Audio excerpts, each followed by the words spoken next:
What's up, everyone? It's Aaron Colquhoun, head coach at Crystal Clear Fitness.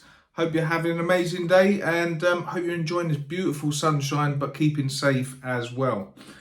So today's video is about tracking your progress and ways that tools that we can use to track that. Okay, so it's very important. What I notice, a lot of people, they'll sort of, they'll get really, they'll start the gym, they'll start eating healthy and they'll just go for it. But they won't actually track their progress to make sure they're going in the right direction. Okay. And then, they might weigh themselves further down the line, haven't lost any weight and then give up because it hasn't worked. So keeping track of your progress is really, really important. Okay. There's a few ways that I like to use. And I know so many people they live and die by the scale weight, which has been, ingrained in us. Whatever's on the scales is the be all and end all. I like to use that as part of my tracking the progress approach. Okay, so it is very, very useful, but there are other ways that form, a better picture.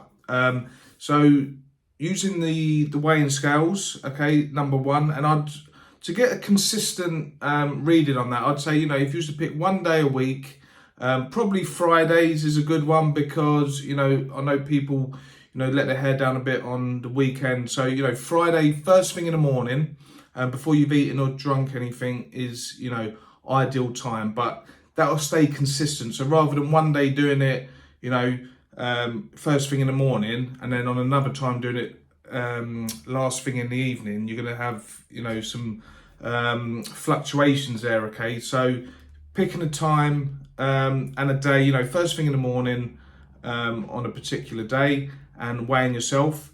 So second way is using measurements, body measurements. So it might be, if you're looking to lose body fat, using a tape measure to track your progress, around your waist.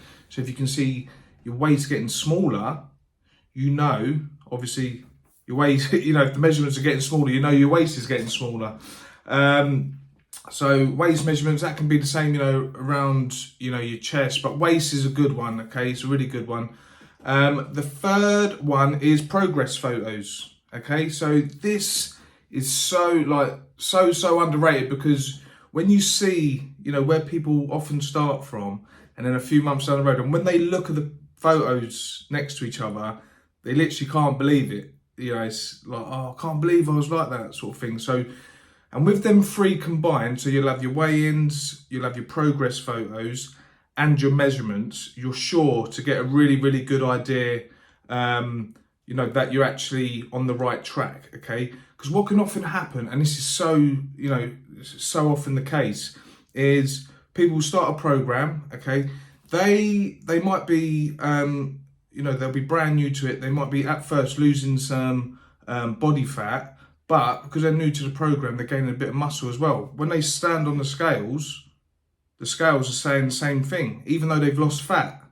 So it can be a bit of, a mind. I won't swear, but you can do stuff with your mind. So if they have had their waist measurements and they say, actually, weight might have stayed the same, but the waist measurements have gone down, and I can see from the progress photos, love handle's gone a bit. So then you'll be able to tell. Okay, if it was just done by scales alone, they'll be pulling their hair out saying, why ain't it working? Okay, so using that,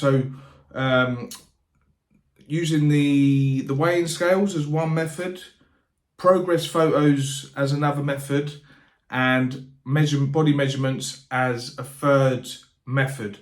And between them three, you'll get a very, very good idea on how you're progressing. Have an amazing day, guys. Until next time, take care. Bye-bye.